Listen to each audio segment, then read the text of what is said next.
두 분의 전문가를 다시 별도로 모셨습니다. 우정엽 세종연구소 미국 연구센터장 그리고 공영식 연세대 통일연구원 전문연구위원이 저희 옆에 나와 계시고요. 이윤지 앵커가 또 같이 합류해서 앞으로 미국 대선 조 바이든 대통령 후보의 대통령 승리 연설에 대한 부분들을 집중적으로 분석을 해볼까 하는데 지금 현지에서 계속 이렇게 환호하는 영상들이 생중계로 들어오기 때문에 아직까지 두 분 제가 소개만 드리고 직접적인 인사는 못 드린 상황입니다. 예. 말씀을 먼저 좀 들어봐야 될 것 같아요. 대국민 연설 대선 닷새 만에 시작을 하게 됐고요. 한 15분에 걸쳐서 연설 여러 가지 얘기들을 했는데 먼저 우정엽 센터장님은 어떻게 보셨고 어느 부분이 가장 인상적이었는지 여쭤보겠습니다. 사실 이번 대선이 조 바이든 후보가 이제 대통령 당선인이 이야기한 것처럼 7,400만 표라고 하는 가장 많은 표를 받고 당선이 된 대통령이 된 것이죠. 그러니까 그 전에 이제 오바마 대통령이 당선이 2012년에 당선이 됐을 때 한 6,500만 표 조금 넘는 표를 받고 당선이 됐었으니까 거의 1,000만 표 가까운 표를 더 받고 이제 당선이 되었는데 이제 반대로 이제 트럼프 대통령은 약 7천만 표를 좀 넘는 표를 받고 이제 낙선한 후보가 된 것입니다. 그만큼 이번 선거가 얼마나 치열했는지 알 수 있고요. 말씀하셨듯이 트럼프 대통령은 아직까지 이번 선거에 승복할 의사를 전혀 내보이지 않고 있고, 그래서 보통 이제 당선인들의 승리 연설에는 그 낙선자에 대한 위로가 포함이 보통 되는데 지금 아직 낙선자인 트럼프 대통령이 승복의 의사를 밝히지 않았기 때문에 이제 그러한 부분은 빠져 있고요. 그래서 그만큼 지금 바이든 당선인의 연설은 무엇보다 딱 절반으로 거의 갈라졌다시피 한 이 미국민의 여론, 미국민을 어떻게 통합시킬까 하는 부분에 주안점을 두고 오늘 연설을 한 것으로 생각이 됩니다. 트럼프 대통령은 지금 이 상황들을 어떻게 보고 있을지도 사뭇 궁금하고요. 바이든 대통령 후보 이제 승리를 확인하고 아직 공식적인 취임식을 하지 않았기 때문에 대통령이라고 칭할 수는 없지만 미국의 차기 대통령으로서의 사실상 첫 걸음을 내딛는 것이 아닌가라는 생각이 들고 있는데 가장 큰 의미, 가장 큰 영감 어떤 것들 있었는지 공영식 연구위원께도 여쭤보겠습니다. 네, 굉장히 상징적인 미국 역사상에서 그런 사건이라고 볼 수 있죠. 조 바이든 후보라 한다면은 미국의 과거와 현재를 대표하는 정치 지도자. 내년에 이제 1월에 취임하게 된다면 78세 최고령 대통령이 됩니다. 하지만 또 카말라 해리스 상원의원 같은 경우는 새로운 미국의 현재와 미래를 상징하는 인물이죠. 최초의 여성 부통령 당선자가 되었고 또 비백인계 여성으로서 가장 높은 자리까지 오른 그런 정치 지도자가 되었습니다. 그래서 조 바이든 후보는 선거 내내 다리가 되겠다.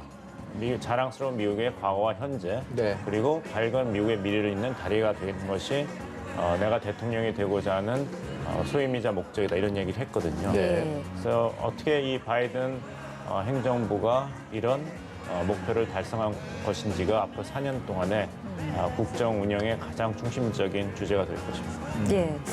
바이든 당선인이죠. 이제 당선인이 됐는데 지금 미국인들이 곳곳에서 이제 환호를 하고 있고 지금 보여드리는 장면도 델라웨어주 웰밍턴 이제 승리 선언 이후 지지자들과 함께 계속해서 축하를 하고 있는 모습 저희가 보여드리고 있는데 사실상 미국인들에게 이번 대선이 어떤 의미였다라고 우리가 평가를 할 수 있을지 어떻게 좀 분석을 하시는지도 궁금합니다. 글쎄요. 우리가 지금 이제 주요 언론을 통해서 보는 트럼프 대통령은 사실 이제 미국의 대통령이다라는 인정을 잘 받지 못했던 것이죠. 특히 이제 CNN이나 뉴욕 타임즈 같은 주요 언론사들은 이제 트럼프 대통령이 선거를 통해서 당선되긴 했지만 민주주의에 대해서 아주 큰 위협을 가한 인물로서 지금 평가를 하고 있습니다. 네. 예. 그렇기 때문에 이제 바이든 당선인을 지지한 많은 사람들은 이번에 선거가 민주당 후보가 당선되는 것, 정권 교체를 넘어서 네. 어떻게 보면 미국의 민주주의를 다시 복원시킨다는 의미까지 가지고 있었던 것이고요. 네. 그에 반해서 트럼프 대통령을 지지했던 많은 미국인들은 본인들이 지지하는 가치가 민주당과 같은 어떻게 보면 많은 사회 이슈들에 있어서 진보적인 가치를 주장하는 것보다는 훨씬 미국적인 가치를 지키는 것이다라고 이제 이야기를 한 것이죠. 예. 근데 이제 올해 이제 코로나가 있음으로 해서 과연 코로나가 어떤 트럼프 대통령의 재선에 결정적인 영향을 미친 것인지는 모르겠으나 예. 만약에 코로나가 없었다고 한다면 코로나에 대한 이러한 미숙한 대응에도 불구하고 네. 7,100만 표에 가까운 표를 받고 낙선한 트럼프 대통령인데 만약 코로나가 없었다면 또 어떠한 일이 생겼을까 하는 생각도 또 들게 됩니다. 예, 지금 바이든 당선인 옆에서 손을 흔들고 있는 질 바이든 퍼스트 레이디가 되겠죠. 이제 검은색 드레스에 좀 무늬가 들어있는 손을 박수를 치고 있는 모습 보시지 않습니까? 세컨드 레이디에서 이제 퍼스트 레이디로 되고 또 그 대학에서 2년째 대학에서 강의를 하고 있다고 들었습니다. 본인이 근데 퍼스트 레이디 당선된다 해도 본인은 가르침을 계속할 것이다 이런 얘기를 해서 많은 분들에게 좀 여러 가지 생각이 들게 하는 그런 분인데 어떤 심정일까요? 지금 저 모습들 보시면서 공 교수님께서는 어떻게 보세요? 그러니까 이제 이번 선거가 우정현 박사가 잘 이야기했지만 가장 큰 주제는 트럼프 심판론이었습니다. 예. 4년 전에는 이제 기득권층과 기존 정치 세력에 대한 이 혐오와 반감이 트럼프라는 정치 신인에 대한 표 쏠림으로 이어졌고 예. 힐러리 클린턴이라는 막강한 민주당 대선 후보에 대한 거부로 이어졌다면 2016년에 트럼프 후보에게 유리하게 작용했던 요인들이 이번에는 트럼프 대통령 공화당 후보로서의 대선 후보 트럼프 대통령의 이제 발목을 잡은 것이죠. 예. 결국에는 이제 트럼프 당신에게 4년 동안의 기회를 줬는데 처음에 약속했던 기득권층의 이제 이익을 허물고 공정한 사회를 만들고 정말 미국을 성실히 일하고 세금을 잘 납부하고 정직한 우리 진짜 미국인들이 마음 놓고 살 수 있고 자랑스러운 그런 미국을 건설한다고 약속했는데 예. 그 4년 동안 그것을 지키지 않았다는 거에 대한 유권자들의 이제 비판과 이제 반대가 이 표심으로 나타난 것이죠. 저렇게 통합과 화합을 계속 강조했다는 부분은 그만큼 트럼프 행정부의 4년에는 그 통합과 화합을 좀 등한시했다. 결과적으로는 그런 결과를 낳았다라는 부분에 대해서 좀 우회적으로 인정을 하면서 거기에 대해서 앞으로 좀 달라질 것임을 시사했다. 이렇게 해석을 해도 되겠습니까? 글쎄요, 과연 앞으로 바이든 당선인이 어떠한 정책을 취할 것인가 하는 부분은 사실 뭐 좀 지켜봐야 할 것 같습니다. 다만 말씀하신 대로 트럼프 대통령의 지난 4년간의 전략은 대통령으로서 본인을 찍지 않았던 유권자들까지 포함한 어떤 정치를 했다기보다는 네. 올 선거를 겨냥해서 본인의 지지층을 계속해서 견고하게 다지는 어떻게 말하면 진영화의 앞장선 인물이 미국의 대통령이었던 것이죠. 네. 그러다 보니까 올해 선거도 미국의 선거가 뭐 그동안 치열한 선거가 많이 있었습니다만 이렇게까지 선거 후에 혼돈과 소요를 걱정하는 상황이 없었을 만큼 예. 현재 미국 국민들이 이제 분열되어 있기 때문에 이번 메시지는 이제 바이든 당선인이 첫 번째 할 일이 그러한 국민들을 통합하는 것이다라는 예. 메시지를 전달하기 위해 노력한 것으로 보입니다. 예, 분열이 아닌 통합을 추구하는 대통령이 되겠다라고 승리 선언에서 밝힌 만큼 결국 바이든의 첫 과제는 이번 대선을 통해서 여실히 드러난 이 분열을 통합하고 또 이 둘로 갈라진 미국을 하나로 만드는 것일 텐데 앞으로 우리가 어떤 행보를 좀 기대해 볼 수 있을까요? 일단은 이제 조 바이든 캠페인 팀에서 우선 과제로 선언한 것은 코로나 방역입니다. 예. 어제였죠. 미국 시간으로 11월 6일에 일일 확진자가 12만 8천 명으로 새로 일일 확진자 숫자를 갱신했습니다. 사흘 연속 새로운 기록을 보이고 있어서 굉장히 코로나 방역에 다시 실패한다는 뚜렷한 증거가 나타나고 있거든요. 네.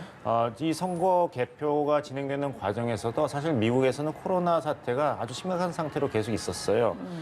매일 사망자가 1,000명 네. 수준에 이르고 있기 때문에 시애틀 소재 워싱턴 대학의 이제 보고서에 따르면은 이 코로나가 다시 한번 공교롭게도 이제 조 바이든 당선자가 대통령의 예정대로 취임을 하는 1월 20일 전후가 된다면은 네. 다시 한번 급증할 것이다 이런 경고를 보내고 있습니다. 예. 이것을 잘 알고 있기 때문에 조 바이든 후보는 코로나 방역에 실패한 트럼프 대통령의 책임론을 제기한 것이고 그것이 이번에 유권자들의 마음을 사로잡는 데 주요했죠. 예. 그래서 코로나 방역이 경제 회복이고 경제 회복은 코로나 방역 없이 없다는 얘기를 조 바이든 후보가 선거 캠페인 내내 강조했기 때문에 예. 이것이 첫 번째 태스크가 될 것 같고 마침 그 조 바이든 당선인은 이미 발표를 했습니다.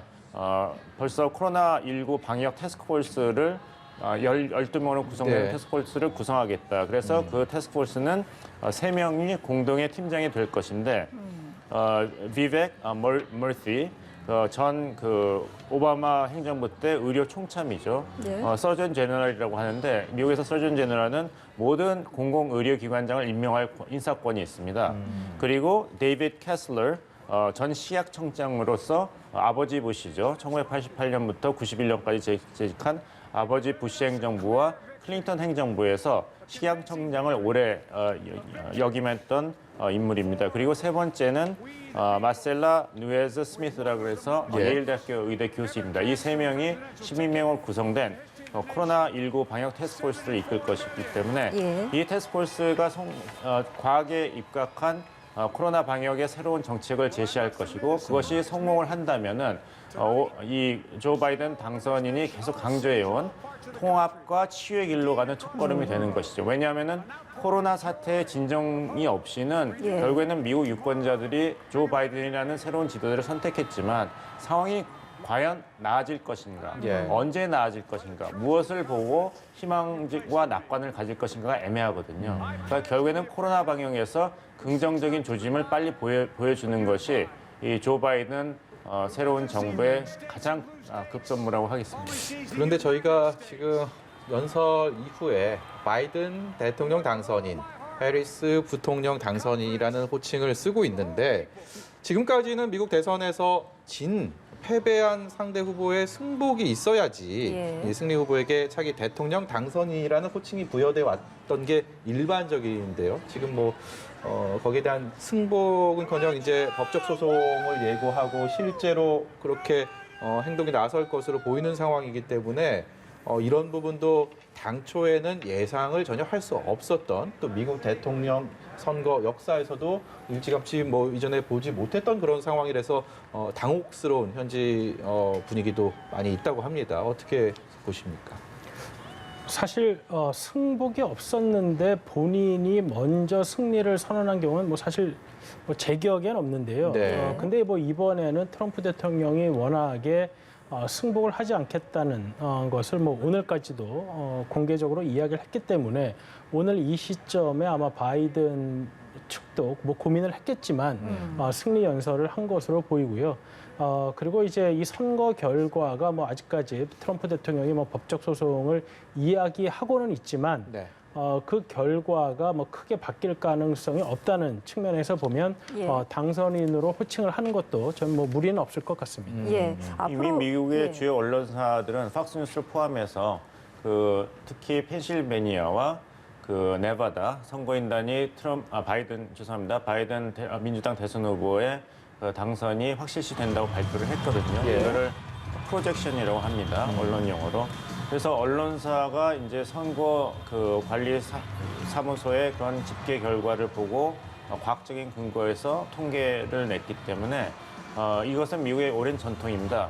굉장히 조심스럽게 이것을 프로젝션, 당선 유력자를 발표한 것이기 때문에 예. 사실 그 패배자가 이제 승복 메시지를 승자에게 전하고 그다음에 지지자들에게 이제 선거 결과를 깨끗이 승복하는 메시지를 전하는 것은 전통이지 꼭 네. 해야 되는 의무는 아닌 것이죠. 예. 그런 시스템도 아니고 그런 것이 있으면 좋지만 트럼프 대통령이 지금 뭐 골프장에서도 내가 아직 이겼다는 메시지를 계속 고집하고 있으니까요. 예. 바이든 캠페인 쪽에서는 계속 기다릴 수만은 없었죠. 그래서 이번 주말에 일단 국민을 안심시키는 대국민 연설을 했지 않습니까? 예. 그리고 한 번 더 기회를 줬는데 이제 트럼프 캠페인 측에서는 그런 전통을 지키는 아무런 움직임이 없었고 여론조사 기관과 방송사에서는 다 펜실베니아 선거인단 20명과 네바다주의 선거인단 6명이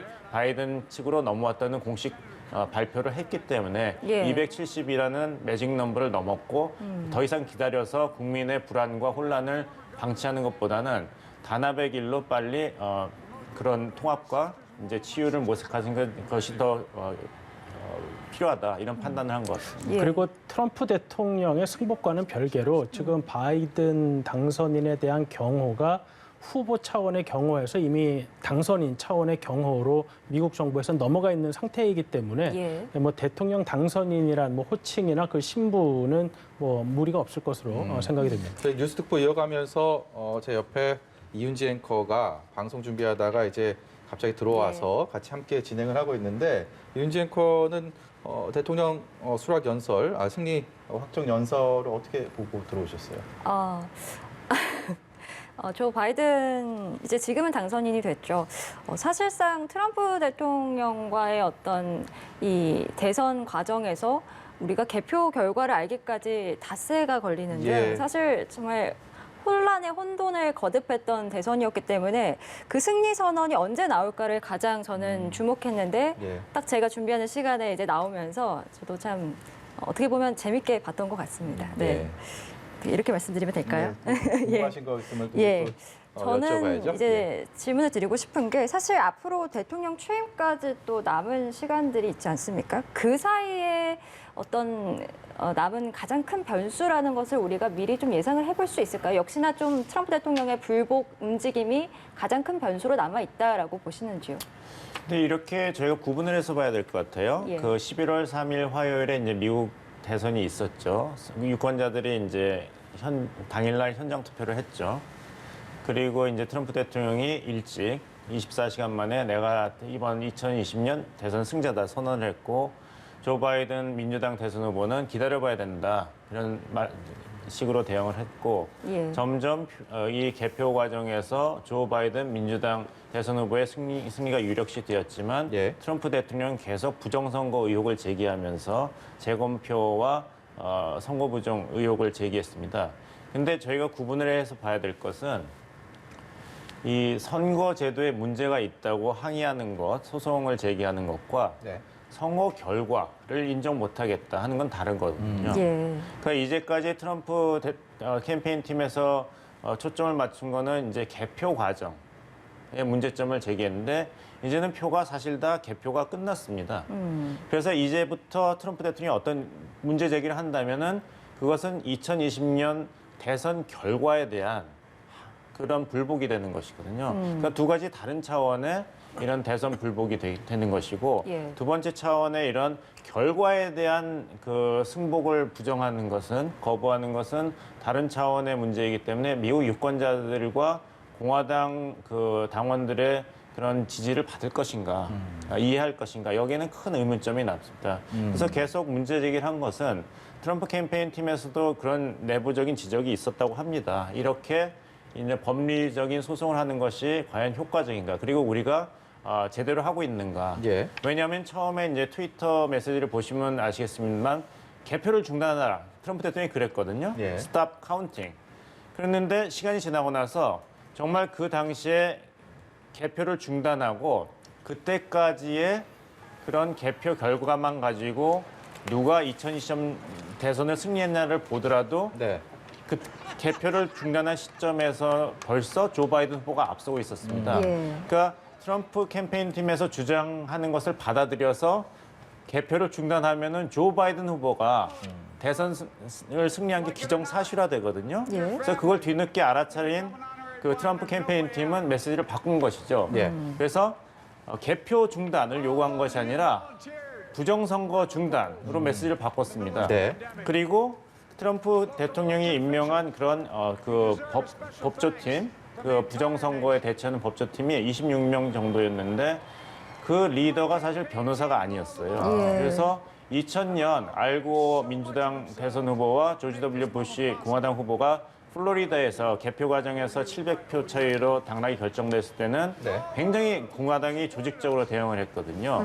제임스 베이커 아버지 부시 때 국무장관이 팀장이 돼서 바로 플로리다에 가장 똑똑하고 유능한 변호사팀을 보내서 대응을 했습니다. 예. 그 공화당 부시 후보의 법률 대응팀에는 현재 연방 대법원 판사 3명이 포함되어 있었습니다. 아. 존 로버츠, 예. 브렛 카바나, 에이미 코리바렛. 에이미 코리바렛이 이번에 상원 청문회를 통과해서 새로 연방대법원 법관이 된 사람이지 않습니까? 예. 그래서 그 당시에는 공화당 측에서 굉장히 치밀하고 전문적으로 대응을 했는데 이번에 트럼프 캠페인 팀은 법률 소송을 하겠다. 그리고 많은 소송을 제기했고요. 예. 했지만 실질적으로는 아주 굉장히 치밀하고 전문적인 대응을 하는 데 실패했다는 것이 공화당 그 대선팀 내부의 자성의 목소리입니다. 센터장님, 바이든 당선인으로서는 이제 사실상 할 것은 다 했다. 소위 말해서 좀 이런 느낌이 들고요. 그렇다면 트럼프 대통령이 앞으로 어떻게 나올 것인가 계속해서 저희가 주목을 하고 있는데 앞서서 이제 대선 결과가 확정이 됐다. 어느 정도 승리가 기울어졌다라는 소식 들었을 때 골프장에서 워싱턴 인근 골프장에서 그 소식에 대해서 뭐 불복한다는 의미의 입장을 내놔서 그 부분이 이제 바뀌게 될지 연설 이후에 그 부분 좀 궁금한데 트럼프 주변에 이제 공화당 사람들이 많이 떠난다는 얘기도 들었고요. 본인의 참모들 중에서 직접 해고한 사람도 있다라는 외신들도 들려오고 있기 때문에 과연 이 결집력, 응집력이 향후에 뭐 불복 소송을 하는 데 있어서 계속 유지될 수 있을지도 궁금합니다. 연설 이후에 어떻습니까? 네, 일단은 뭐 본인이 불복을 이제 한다고 했을 때 오늘 이제 트럼프 대통령이 이제 트윗에 쓴 것 중에 잘못 쓴 단어 중에 하나가 이제 기소한다라는 단어를 썼었거든요. 예. 근데 이제 문제는 이제 본인이 뭐 기소할 수 있는 건 아닌 것이고 네. 본인은 이제 어떻게 보면 원고로서 재판을 청구할 수 있는 것이죠. 근데 문제는 그 트럼프 대통령 측에서 청구하는 소송이 과연 법원에서 받아들여질 것인가 하는 문제고 이미 조지아나 미시건 등에서는 이미 하급심에서 기각이 된 상태입니다. 왜냐하면 그 소송이라는 것이 뭐 아무런 쟁송의 가치가 없다라고 이제 판단이 된 것인데요. 그래서 이제 아까 봉 박사님께서도 잘 말씀을 해주셨는데 2000년도 이제 플로리다주에 이제 이런 재개표 사건이 있었을 때는 예. 그때 이제 브룩스 브라더스 라이엇이라고 그러니까 어떻게 말하면 잘 빼입은 양복을 입은 시위대라고 해서 정말 미국에서 뭐 제일 유능하다고 하는 변호사들이 한 100여 명이 플로리다에 가서 이제 소송을 이제 시작했던 것이고 네. 그때 이제 했던 게 제임스 베이커 전 국무장관, 그다음에 우리가 아는 존 볼튼 전 국가안보보좌관 뭐 이런 사람들이 이제 부시의 소송팀을 이끌었던 것이죠. 근데 지금은 트럼프 대통령이 이렇게 지금 소송 가능성을 이야기할 때 미국에서 인정받는 어떤 소송 전문가가 지금 어느 부분이 문제가 되기 때문에 소송을 한다라고 명확하게 이야기를 하지 못하고 있습니다. 예. 지금 이제 트럼프 대통령의 개인 변호사격으로 알려져 있는 루디 줄리아니 전 뉴욕시장 역시 선거 과정이 뭐 사기다라고 말하고 있지만 뭐 때문에 사기인지 그리고 앞으로 소송이 진행될 경우 어떤 부분을 가지고 소송을 진행할 것이다라고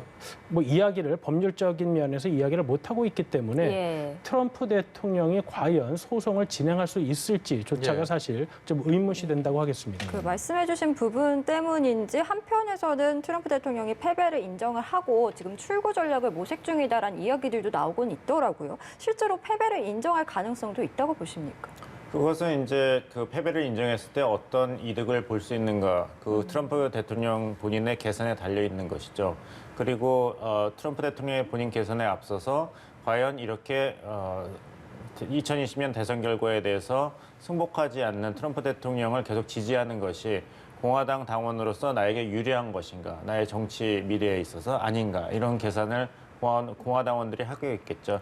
그 국내 예를 들어서 말씀드리자면은 이제 2016년 말에 이제 최순실 PC 사건, 국정농단 사건이 불거지고 박근혜 대통령의 이제 그 탄핵안이 이제 국회에서 이제 논의가 됐지 않습니까? 예. 그때 이제 그 정치인들이 여기서 박근혜 대통령 편을 드느냐, 아니면은 탄핵을 인정하느냐, 그쪽으로 지지를 하느냐가 본인들의 정치 생명에 직접적인 연관이 있었지 않습니까? 네. 그렇게 또 행동을 했고, 그런 식으로 이제 공화당원들도 특히 정치 지도자들도 예. 공화당원으로서 나의 정치적 이익에 트럼프 대통령을 지지하는 것이 부합되는 것인가, 아니면 트럼프와 거리를 두고 트럼프 버리기를 하는 것이 부합되는가를 지금 계산하고 있겠고, 트럼프 대통령으로서는 이제 사인으로 돌아간다면 백악관을 떠나서 사실 많은 법률적인 그 문제가 있습니다. 예.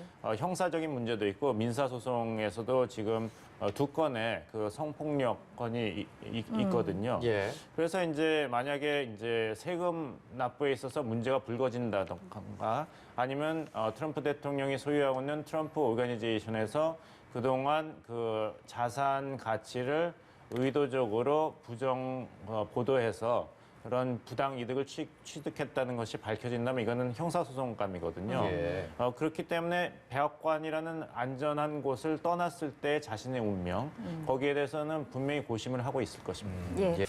저희가 트럼프 대통령이 과연 뭐 승복을 할 것인지에 대한 부분들, 그리고 트럼프 대통령 주변에 공화당 뭐 주요 측근들, 참모들은 과연 언제까지 끝까지 그와 함께 할 것인지 뭐 이런 얘기들 나누고 있었는데, 우정엽 센터장님 어떤 뭐 견해 갖고 계십니까?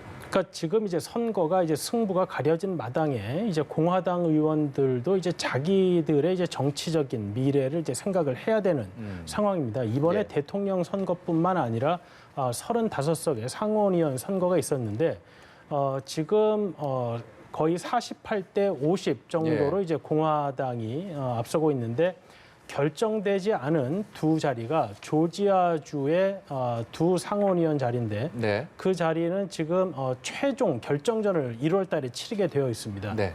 만약에 공화당이 이 두 자리를 모두 민주당에게 넘겨주게 되면 이제 상원이 이제 50대 50이 되는 것이고, 그다음에 이제 당연직으로 이제 부통령이 상원에서 타입으로, 그러니까 동수가 나왔을 경우에 결정권을 갖게 되기 때문에 상원에서 만약에 조지아주 2석을 모두 잃게 되면 민주당으로 이제 넘어가게 되는 상황이 되는 것이죠.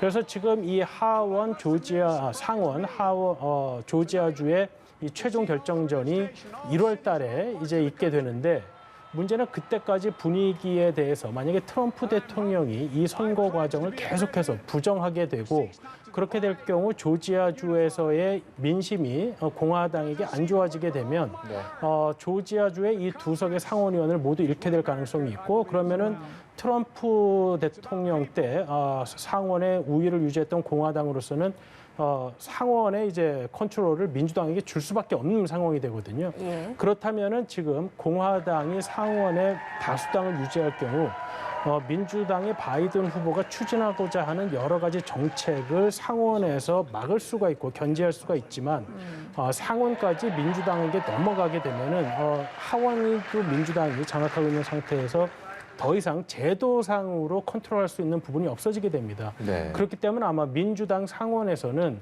오늘 이제 바이든 후보의 수락 연설 이후 아마 급격하게 트럼프 대통령의 이런 대선 불복에는 거리를 둘 가능성이 매우 높아 보입니다. 예. 예. 어쨌든 이번 대선 여러 가지 흥미진진한 포인트들이 많았습니다. 그럼에도 불구하고 그 중에 굳이 무엇이 가장 흥미로웠을까, 어떤 것이 이번 선거의 그 주요 프레임이었을까라고 생각을 해보면, 이전에 4년 전에는 트럼프 공화당 후보는 철저한 정치권의 미국 정치권의 아웃사이더였고요. 이번 4년 뒤에는 현직 대통령으로서 이 달라진 유권자들의 시선, 이런 부분이 변수였을 텐데, 그렇기 때문에 트럼프와 바이든의 대결이 아니고 트럼프와 반 트럼프의 대결이다, 이런 분석들 참 많았거든요. 결국 반 트럼프에 대한 반발 심리가 미국 대중들에게 좀 더 손을 들어줬다, 이렇게 볼 수가 있겠죠. 네, 이번 선거를 앞두고 사실 트럼프 대통령이 매우 불리한 여론 환경에 있었습니다. 그러니까 본인에 대한 민주당 쪽의 여러 가지 비판과 더불어서 코로나 사태에 전혀 정부로서 대응을 못했다는 비판이 있었던 것이죠. 예. 근데 그럼에도 불구하고 뭐 지금 바이든 당선인이 미국의 통합 메시지를 전하는 등 미국 대통령으로서의 면모를 보이고 있지만 네. 과연 바이든 후보 자체의 매력은 무엇인가라는 여러 가지 질문이 있었습니다. 네. 그래서 이제 퓨 리서치 같은 데서 조사를 해보면 트럼프 대통령 지지자들은 트럼프 대통령이기 때문에 지지한다라는 게 70%를 넘었고 바이든 후보를 지지하는 지지자들에게 물어보면 트럼프가 싫어서라는 응답이 70%에 가까웠습니다. 그래서 말씀하신 대로 바이든 후보가 그 자체로서 좋아서 지지를 한다기보다는 트럼프에 대한 반감 때문에 민주당 후보를 지지하는 경우가 많았던 것이죠. 네.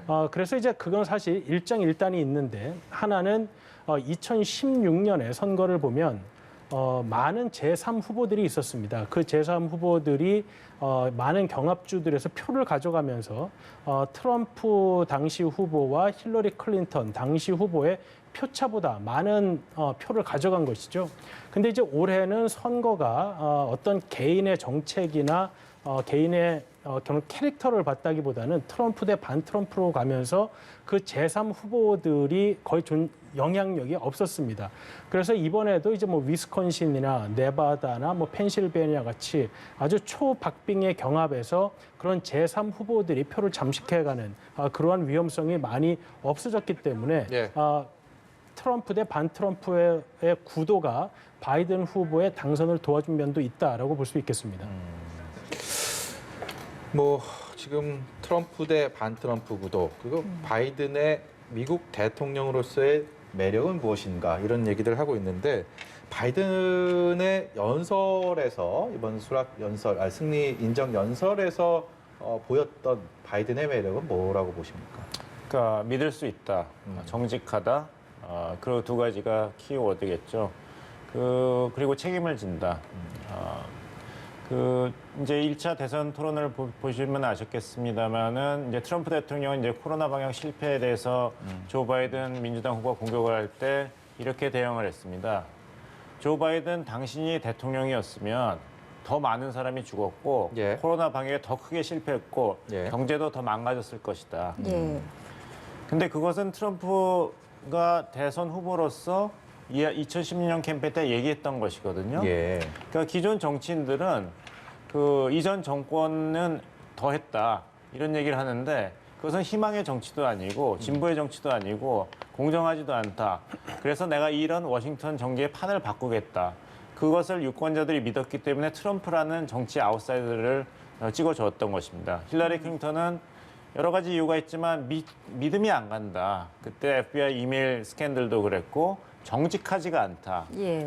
그 상황 논리와 법적인 논리로 자꾸 피해가기만 한다. 그래서 민주당 후보지만 결국에는 기득권 세력의 일부에 불과하다. 이렇게 미국 유권자들이 파악했기 때문에 검증되지 않은 대선 후보 도널드 트럼프라는 정치적 아웃사이더를 선택했습니다.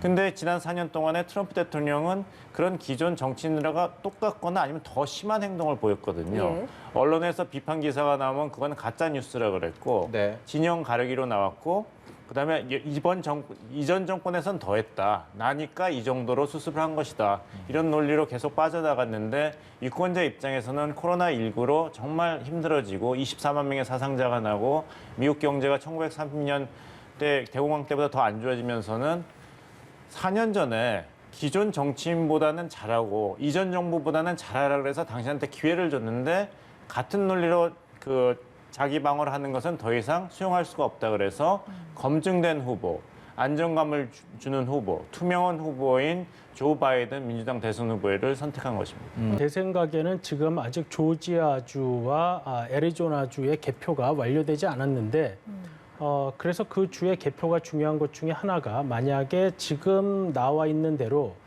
바이든 당선인이 조지아주와 애리조나주를 가져가게 되면 총 306표를 가져가게 됩니다. 예.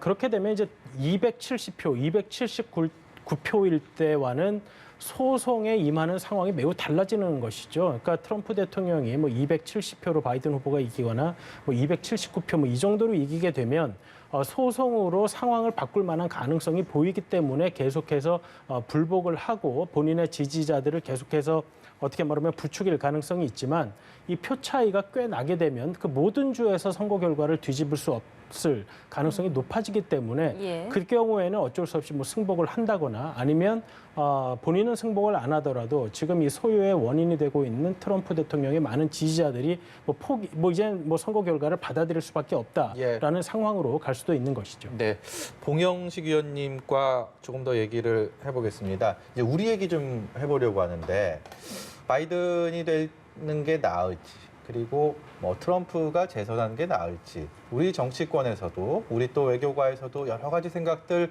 분석들 했을 텐데 일단은 한미 동맹은 어떻게 될지 여러 현안들이 한미 관계에 있지 않습니까? 전반적인 큰 틀에서 우리는 어떻게 봐야 되는지 좀 궁금합니다. 그러니까 이제 사회자분께서 이제 앞으로 한미 관계는 어떻게 될 것인가, 어느 후보가 당선이 됐으면 더 어떤 국면이 나왔을까 질문하셨는데 그것은 그 이슈가 무엇이냐에 따라서 또 네. 대답이 달라질 것 같아요. 예. 북핵 문제의 평화적인 해결과 지속 가능한 그 한반도 평화를 재건하는 데는 어느 후보가 대통령이 되는 게 더 좋았겠고 네. 하지만 또 한미 간의 경제 협력이라든지 보건 협력에 대해서는 또 다른 후보가 우리 정부와 더 이런 그 협력 가능성이 더 높았을 수도 있겠죠. 그런 차원에서 나눠서 말씀드린다면은 이런 이야기가 주를 이뤘는데 트럼프 대통령이 연임하는 것이 한반도 평화 프로세스의 지속과 이제 북미 간의 대화의 모멘텀을 유지하는 데 더 유리하다고 했는데 네. 저는 좀 개인적으로 다른 생각을 했습니다. 왜냐하면 트럼프 대통령이 항상 똑같은 대북 정책을 4년 재임 기간 동안에 한 것은 아니거든요. 예. 첫 1년에는 굉장히 강경책으로 북한 때리기에 나섰지 않습니까? 화염과 분노의 발언도 있었고 북한을 완전 파괴하겠다. 김정은 위원장을 조그만 로켓맨이라고 부르기도 하고요. 그래서 북한도 또 미국에 대해서 굉장히 강경하게 대응을 했었죠. 그것이 바뀐 게 2018년부터입니다. 예. 그래서 트럼프 대통령 4년 재임 기간 동안에 트럼프 행정부의 대북 정책은 이랬다라고 얘기할 수가 없습니다. 되게 상반된 요소가 혼재했던 그런 4년이었으니까요. 예측이 불가능했던 상황이었죠. 그렇습니다. 한 가지 확실했던 건 뭐냐면 트럼프 행정부에서는 모든 것이 탑다운이었죠. 예. 비단 외교 정책뿐만이 아니라 경제 정책도 그렇고 모든 것이 그랬는데 그런 면에서 본다면 이제 조 바이든 대통령 당선자의 스타일은 바텀업입니다. 모든 것을 그 전문가와 상의하고 관료에게 자율성을 부여하는 그런 스타일이고 본인도 이제 부통령 재직 시에 그것을 굉장히 오바마 대통령에게 강조하고 요구했다고 합니다. 네. 러닝메이트 그 제안을 받았을 때 처음엔 거절을 했는데 오바마 대통령이 자기의 요구를 들어준 다음에 그 부통령으로 같이 부통령 후보로 러닝메이트가 되겠다는 걸 수락했는데 그건 뭐냐면은 모든 중요 정책은 내 책상을 지나가야 된다. 부통령이 내가 모르고 이 오바마 행정부의 주요 정책이 결정되는 일은 없도록 해달라 그랬거든요. 그리고 그걸 오바마 대통령이 수용했어요. 그러니까 조 바이든 후보는 8년 동안 그냥 무늬만 부통령이 아니었고 굉장히 중요한 오바마 행정부의 정책에 직접적으로 참여했던 부통령이었기 때문에 예. 이 주요 정책에 대해서는 굉장히 본인만의 어떤 굉장히 판단력과 그다음에 충분한 인맥이 있을 거로 생각합니다. 또 상원에서 6선 의원으로 36년을 재직했고 외교위원장과 법사위원장도 역임을 했기 때문에 그 굉장히 탄탄한 기반에서 그 적재적소의 관료들에게 이제 힘을 실어주고 그 네. 전문성을 믿는 그런 스타일로 나갈 것 같습니다.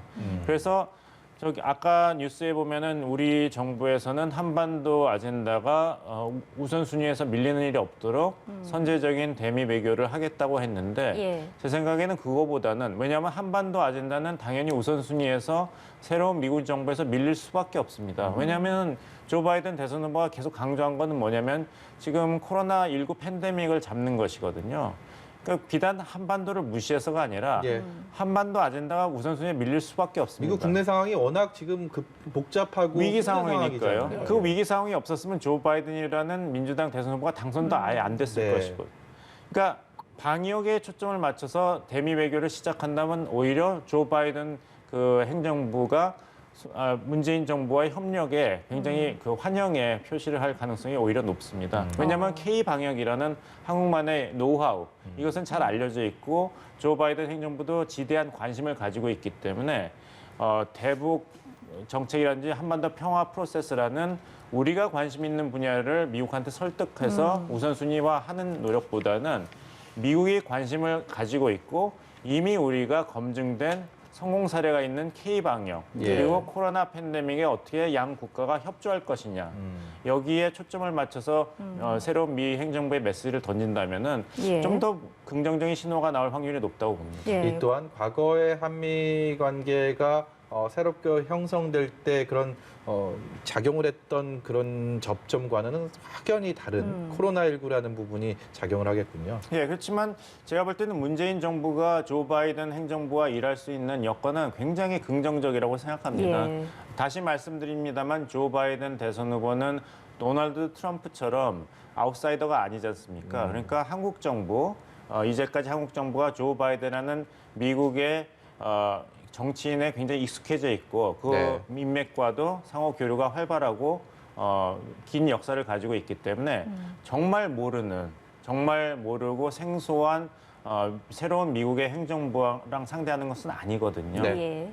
더더군다나 오바마 행정부 때 8년 동안 부통령을 했기 때문에 이 한반도 정책 또 북한 핵 문제가 어떤지에 대해서는 또 직접적인 그런 그리고 치밀한 지식과 경험이 있지 않습니까? 네. 예. 그래서 문재인 정부로서는 조 바이든 후보가 당선이 됐다 그래서 트럼프 행정부와는 전혀 다른 여건에서 새로운 대미 그 외교를 해야 된다는 그런 고민은 가지는 건 지나친 네. 기후라고 생각합니다. 예, 바이든의 당선이 한미 동맹에 긍정적인 영향을 줄 수 있다라는 분석이신데 그러면 그 한미 동맹의 가장 쟁점 중 하나인 방위비 협상 문제와 관련해서는 좀 더 유연한 접근이 가능할 것이라고 예상을 하시는지요? 그 부분은 뭐 유연한 접근이라기보다는 그 공정하고 투명한 접근이라고 말씀드리는 게 더 정확할 것 같습니다. 왜냐하면 트럼프 대통령이 고집을 했던 처음에는 5조 원이었죠. 그 다음에는 적어도 50% 인상이었는데 그거는 실무 협상에서 13% 인상이라는 전년 대비 인상이라는 과학적인 근거를 가진 그리고 양측이 수용할 수 있는 숫자를 백악관에서 그냥 무시해버린 거지 않습니까? 그런 식의 이제 주한미군 주둔 비용 분담 협상은 이루어지지 않을 것이기 때문에 바이든 후보가 방역이라든지 경제 정책에서 강조하는 것은 과학적인 근거, 전문성에 근거한 효과 있는 정책을 펼치겠다. 이런 뭐 트럼프 대통령처럼 무슨 그 세척제를 마시는 것이 코로나 뭐 치료에 도움이 된다. 뭐 말라리아 치료제가 도움이 됐던 근거가 있다. 이런 식으로 던지는 식의 과학을 무시하는 그런 발언에 대해서는 굉장히 그 민주당 측에서 공격을 했죠. 그렇다면은 주한미군 주둔 비용 협상에서 트럼프 대통령이 보였던 똑같은 행보를 새로운 정부가 할 확률은 없습니다. 그래서 우리 측에서 합리적이고 투명하고 과학적인 근거에 산출된 그런 액수를 제시한다면 바이든 행정부의 대표에서 그것을 수용하지 않을 이유는 없고 두 번째로 강조하고 싶은 것은 동맹이 중요하거든요. 바이든 후보에게는 바이든 후보가 얘기하는 것은 국제사회에서의 미국의 신뢰와 존경을 회복해야 된다고 얘기했는데 한국과 같은 중요한 안보 협력 국가 경제 협력 국가를 계속 일방적으로 몰아붙이고 무시한다면 조 바이든 후보가 갈망하는 이런 미국의 국제적 공신력 회복은 점점 멀어질 수밖에 없습니다. 그래서 이런 것을 종합해 볼 때는 바이든 후보가 당선이 된 다음에 한미 간의 실무 협상은 순항할 것으로 보입니다. 다른 정상 국가들은 정상 지도자들이 이번 승리에 대한 메시지를 계속 내고 있는데 그런 메시지를 내고 있지는 않지만 어떤 메시지, 어떤 생각을 가지고 있을지 가장 궁금한 사람 중에 한 명이 북한의 김정은 위원장이 아닐까 싶습니다. 네. 물론 정상적인 메시지를 발언되지는 않겠지만 말씀 중에도 저희가 계속 언급을 하셨던 부통령으로서 오바마 행정부에서 8년의 시간, 여러 가지 결정권, 어떤 가지 의사결정하는 데 있어서 깊숙이 참여했던 바이든의 경험이라면 이른바 오바마 행정부의 전략적 인내, 대북 정책에 있어서 이 부분이 긍정적으로 얘기하면 좀 실수의 가능성을 배제하는 신중한 모습이겠지만 거기에 대해서 좀 부정적 시선으로 보면 아무것도 하지 않는, 그렇기 때문에 성과를 기대하기가 좀 힘든 그런 정책이 아닐까라는 평가를 받고 있는데, 지금 8년의 시간이 지난 4년의 시간이죠. 4년의 시간이 지난 부통령이 아닌 대통령으로서의 바이든의 대북 정책은 과연 그 4년 전과 어떻게 달라질 것인가에 대한 관심, 당연히 저희 입장에서 갈 수밖에 없는 거 아닙니까? 이 문재인 정부가 바라는 것처럼 신속하게 북한과 미국 간의 고위 협상이라든지 뭐 정상 간의 만남이 성사되기는 어려울 것으로 보입니다. 그것은 이제 조 바이든 후보가 한 이야기가 있기 때문입니다. 예. 트럼프 대통령처럼 독재자를 정당화하는 행위는 하지 않겠다. 그리고 그냥 문의만 있고 사진만 찍는 정상회담을 북한과 하진 않겠다. 이런 얘기를 했거든요. 그런 면에서 본다면은 북한 측에서 신중하고 검증을 강조하는 이제 전략적 인내 정책도 말씀하셨습니다만, 바이든 행정부가 고위급 협상에 응할 수 있을 정도의 매력적인 제안을 할 수 있는가. 여기에 대해서 이것은 북한 지도자의 결정인 것이죠. 그렇지 않고 일단 만나면 허심탄회하게 모든 문제를 이야기하고 우리가 해결할 수 있다는 식의 접근 방법은 트럼프 대통령과는 달리 조 바이든 대통령은 그다지 호감을 보이지 않을 것입니다. 그런 면에서 본다면 북한 측에서 서로 실질적이고 의미가 있는 어떤 정상 외교를 원한다면은 네. 결국에는 북한 비핵화에 관해서 미국 측 기준에 의해서도 검증 가능하고 상당히 그 이득이 있는 비핵화 조치를 먼저 해야 된다는 것이죠. 그냥 약속만으로는 바이든 행정부는 트럼프 행정부와는 달리 이런 정상 간의 이제 외교, 북한과의 거기엔 큰 관심을 보이지 않을 것이고, 그 전략적 인내 정책을 말씀하셨는데 그것은 굉장히 오래전에 오바마 행정부가 취했던 대북 정책인 것이죠. 그때랑 비교하면은 이제 공화당 민주당을 떠나서 인지하고 있는 것은 북한이 가지고 있는 핵 미사일 능력은 이제 미국의 국가 안보와 생존을 직접적으로 위험하는 중대한 수준에 올랐다. 이런 그 판단이 있습니다. 따라서 전략적 인내 정책과 같이 소극적인 정책으로는 북한의 핵 미사일 문제를 근본적으로 해결할 수 없다. 이런 인식이 깔려 있습니다. 그렇다면은 신중하고 실무 협상에 기반한 대북 정책이지만 굉장히 그 원칙주의적이고 강경한 대북 정책이 새로운 바이든 행정부의 선택이 될 가능성이 높습니다.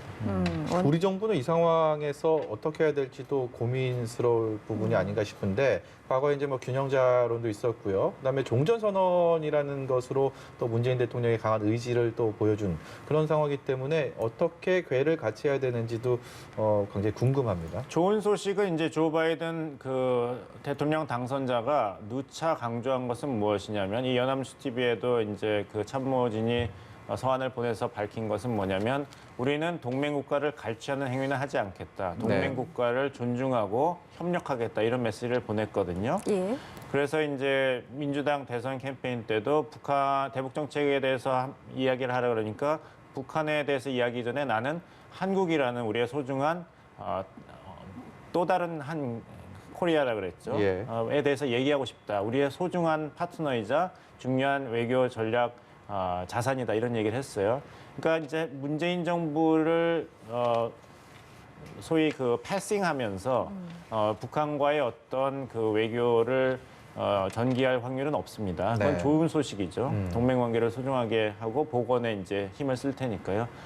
안 좋은 소식은 뭐냐면은 이제 종전 선언과 같이 상징적이고 일단 북한한테 무엇을 주는 그런 제안에 대해서는 그렇게 긍정적인 신호를 보내지는 않을 것입니다. 네. 왜냐하면 다시 말씀드립니다. 모든 것은 검증이 된 다음에 합의를 한다는 그런 실무 바텀업 그런 그 접근 방법을 취할 것이기 때문에 우리 정부가 종전 선언을 했을 때 이것이 북한의 비핵화에 결정적이고 검증 가능한 어떤 진전이 있을 거라는 것을 중재자로서 증명을 하지 못한다면은 그 바이든 행정부는 그다지 그것에 대해서 호감을 표시하지 않을 것입니다. 예, 우리나라와 관련된 이야기를 해봤고 좀 세계 각국의 반응들도 살펴보면 뭐 유럽 중동에서는 정상들이 환영을 했다는 소식도 들어와 있고 뭐 대서양 협력을 중시하는 유럽을 중심으로 화색이 돌고 있다 뭐 이런 이야기들이 있는데 사실상 이제 바이든 당선인이 동맹이라든지 어떤 다자주의를 중시하는 그 미국의 외교로 돌아갈 가능성이 높기 때문에 앞으로의 국제사회 역학구도가 어떻게 또 재편이 될 것인가 그 부분도 좀 전망을 해보면 좋을 것 같습니다. 네, 일단 정확하게 말씀하셨는데 이제 다자주의 협력을 다시 복원하는데 이제 바이든 행정부가 힘을 쓰겠죠.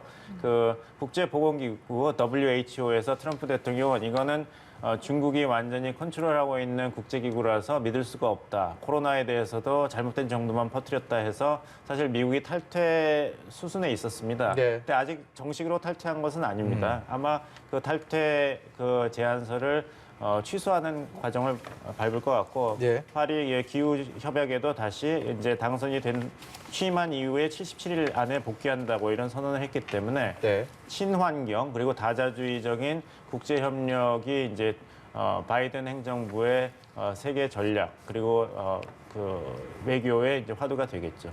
다자 외교 많이 중요하지만 그 중에서도 중국과의 관계, 워낙 트럼프 행정부의 미중 관계가 그야말로 세계 G2 국가들끼리 최악의 상황까지 이르렀기 때문에 그 중국과의 관계는 우리 입장에서 가장 신경이 또 쓰일 수밖에 없는 관계이기 때문에 바이든의 어떤 대중 관계는 어떻게 될 것인가, 어떻게 설정을 하게 될 것인가도 상당히 궁금합니다. 근데 우리가 기억을 해야 될 것은 뭐냐면은 미국과 중국 간의 패권 경쟁은 트럼프 대통령이 더 심화시키고 악화시켰지 그 전에 좋았던 것은 아닙니다. 네. 오바마 행정부 때도 특히 오바마 행정부 2기에 가면은 미국과 중국과의 관계는 굉장히 긴장 관계였습니다. 잘 아시겠습니다만 힐러리 클린턴 국무장관은 남중국해에서의 북한의 중국의 군사 행동을 두고 항의를 하고 이거는 국제법상의 소중한 권리인 항해 자유를 침해하는 그리고 아세안 국가들의 주권을 침해하는 행동이다. 예. 중국은 이런 군사 행동과 압박 외교를 멈춰야 된다 이렇게 항의를 했죠. 그리고 환태평양 경제공동체 창설의 주된 타겟은 중국 포위였거든요. 네. 경제적인 수단을 통해서. 그래서 트럼프 행정부 출범 전에도 미국과 중국 간의 경쟁은 굉장히 격화했습니다. 그것을 트럼프 대통령이 취임하고 트럼프 행정부 4년 동안에 더 악화시킨 것이죠. 그리고 더 직접적인 충돌의 현상으로 나타난 것이기 때문에 무역 충돌이라든지 제재라든지 그래서 이것은 트럼프가 만든 것이다. 악화시킨 것이다. 맞습니다. 하지만 더 구조적인 그런 추세를 반영하고 있는 것이기 때문에 바이든 행정부도 이런 구조적인 추세를 인정하면서 중국의 부상을 어떻게 다룰 것인가 이것을 고민할 것입니다. 그리고 그것은 비록 좀 더 다자주의적인 색채를 띠고 협상을 통한 문제 해결을 추진하겠지만 결국에 가서는 중국의 이런 부상이 국제사회의 평화 안정, 협력을 위협한다는 판단이 있고 중국이 자유주의적 세계 질서에 위반하는 행동을 한다. 뭐 홍콩의 인권을 탄압한다든지 예. 이런 데 대해서는 트럼프 행정부 때와 비슷한 수준의 강경한 입장을 고수할 것으로 생각하고 특히 세 가지 분야에 있어서는 중국에 대해서 양보를 하지 않을 것이라고 생각합니다. 하나는 남중국해에서의 중국의 이런 영토 정책에 대해서는 계속 아세안 국가들과 협력하면서 강경한 입장을 취할 것 같고 두 번째는 이제 환율과 지적재산권 침해 이런 경제 문제죠. 그리고 세 번째는 그 핵심 기술입니다. 네. 왜냐하면 핵심 기술을 가진 국가가 미래의 패권 국가로 남을 수가 있습니다. 이제 중국에서는 중국산 2030 공정을 하고 있는데 만약에 중국이 새로운 이 세계 질서의 기준 국가가 된다 그러면은 정말 중국의 패권이 시작되는 것이거든요. 예를 들면은 전 세계가 미터를 단위로 측정 단위로 사용하고 있다가 갑자기 중국의 단위로 바꾼다든지 예. 세계 경제의 기축 통화가 달러였는데 유안으로 바꾼다든지 아니면은 이제 IT 산업의 기준이 이제 중국으로 바뀐다든지 그 패권이 그런 다음에 이제 정말로 중국의 부상이 아니라 중국이 미국을 세계 최강국 패권 국가의 자리에서 밀어내는 것이 되기 때문에 이 세 가지 분야에서는 미국이 공화당 대통령이든 민주당 대통령이든 네. 양보할 수는 없는 것이죠. 그래서 이제 화웨이 문제라든지 5G 산업이라든지 그다음에 국제 규격 문제에 있어서는 바이든 행정부도 중국에 대해서는 굉장히 강경한 입장을 계속 고수할 것으로 보고 이것은 초당적인 지지를 받고 있습니다. 그래서 낸시 펠로시 하원 의장도 그 트럼프 행정부와는 굉장히 각을 세웠죠. 화웨이에 대한 이런 제재 조치에 대해서는 하원을 대표해서 찬성 의사를 계속 보여왔죠. 예. 그래서 그 화웨이 제품을 우리가 사용하는 것은 중국 공안을 우리가 호주머니에 가지고 다니는 거랑 마찬가지다. 이런 얘기를 하면서 유일하게 트럼프 행정부에 대해서 지지 발언을 하기도 했죠. 예, 아주 오랜 시간 깊이 있는 말씀 정말 진심으로 감사드립니다. 지금까지 봉영식 연세대 통일연구원 전문연구위원이었습니다. 고맙습니다. 고맙습니다.